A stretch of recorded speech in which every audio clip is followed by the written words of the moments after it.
Summit is shut down with power outages and I-70 AVI blasting. Phil Lindemann, Krystal, 93 News. Power is slowly coming back on in Frisco, Dillon, and Copper. About 200 homes were without power for nearly 5 hours today, beginning at 11 a.m. A second outage disrupted power for another 200 homes around 3 p.m. That first outage also knocked out the Krystal transmitter. All power should be back on by 7 p.m.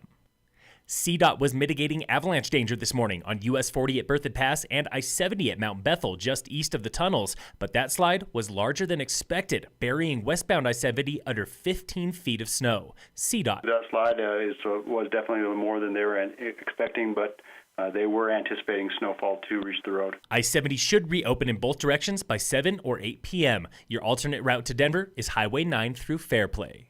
CDOT crews also flew a helicopter through Tenmile Canyon today, spotting signs of dangerous slides. I-70 between Frisco and Copper was closed through the afternoon until 3 p.m. CDOT hopes to prevent slides like a pair that released Sunday. We'll be surprised if we get a lot of snow to come down because we know that's been an active slide path over the last few days. The last time 10 Mile Range released this much snow onto I-70 was 36 years ago in 1983. That Tuesday is here, in spirit at least. Breckenridge canceled its annual Mardi Gras parade today. The Riverwalk Center also canceled tonight's concert with Hazel Miller due to flooding at the venue. Flooding there is extensive, leaving inches of wastewater backstage. Events this March and into April are canceled, including the Milk Carton Kids this Thursday. Breck's official reason for canceling the parade is too much snow, and that's got locals up in arms, like one commenter on the Summit Daily Facebook page. Toughen up. Others wondered if snow is the real reason, but one man had a solution. Go drink on Main Street anyway. At Keystone, Fat Tuesday is in full effect, beginning at 2:30 earlier today. Gumbo tasting tickets are $15 for adults and $8 for kids. Free music with Chris Daniels started at 3:30 and runs until 5 in River Run Village. Dozens of horses, riders, and skiers descended on Harrison Avenue in Leadville last weekend for the 71st running of Leadville Skijoring. Booting up at the start gate was Duffy Consul, a skijoring skier of 20 years and one of this year's organizers. I'm a skier, so I don't cross paths with the cowboy culture a whole ton.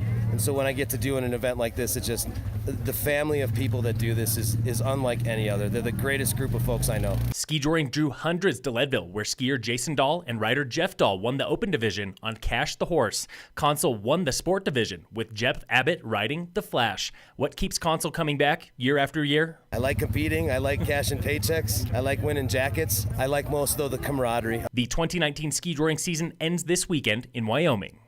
It's been 3 months since the Breckenridge Troll was decapitated and put into storage, but this May, Isaac Hartstone gets a new home behind the Breckenridge Ice Rink on a custom-built trail. A troll committee spent the past 3 months weighing locations, including Moonstone Road and the Blue River north of town. Rick Holman with the town says the ice rink is perfect with parking, transit, and no nearby homes. We've had many people offer suggestions of where they think a good location would be. Many of those were outside the town limits, and I'm here to tell you that Isaac could never go outside of the town limits. What do locals think? Councilmember Dick Carlton at an open house last night. A lot of people loved it, but I think people, hopefully they'll be happy that it's back. The Troll will cost $65,000 by the time it's ready this June. $40,000 for the original install, $20,000 for the new install, and $5,000 to fly the artist from Denmark to Breckenridge. Every year, 300,000 youth athletes suffer a traumatic brain injury, or TBI, and head injuries are the leading trauma at ski clinics. This week, for the final installment in Krystal 93's Winter TBI Series, Anna Rodli has suffered 3 concussions in her young ski racing career, including one that forced her to get reading glasses when her vision never returned to normal. It really messed with my eyes. Just a ton of strain if I tried to move my eyes to the sides at all. The junior at Peak School in Frisco races for Team Summit. Her first concussion was hard to diagnose. She got tossed into a net during training, but she knew what to expect with the second 2. Even though I didn't have super severe concussions, they definitely added up over time, and I've noticed that. Since her first injury, Rodli has suffered residual effects like her vision change and motion sickness on airplanes. She spent most of this season recovering from hip surgery in preparation for next ski season. She's not done yet. For our entire TBI series, see the Krystal 93 YouTube page. That's Krystal with a K. In sports, the Avalanche played the Red Wings tonight. Game time is 7 p.m. And in local sports, brought to you by Deepwater Mountain Inc., winter sports season is finished at Summit High. Spring sports get started this Friday and Saturday. Phil Lindemann, Krystal, 93 News.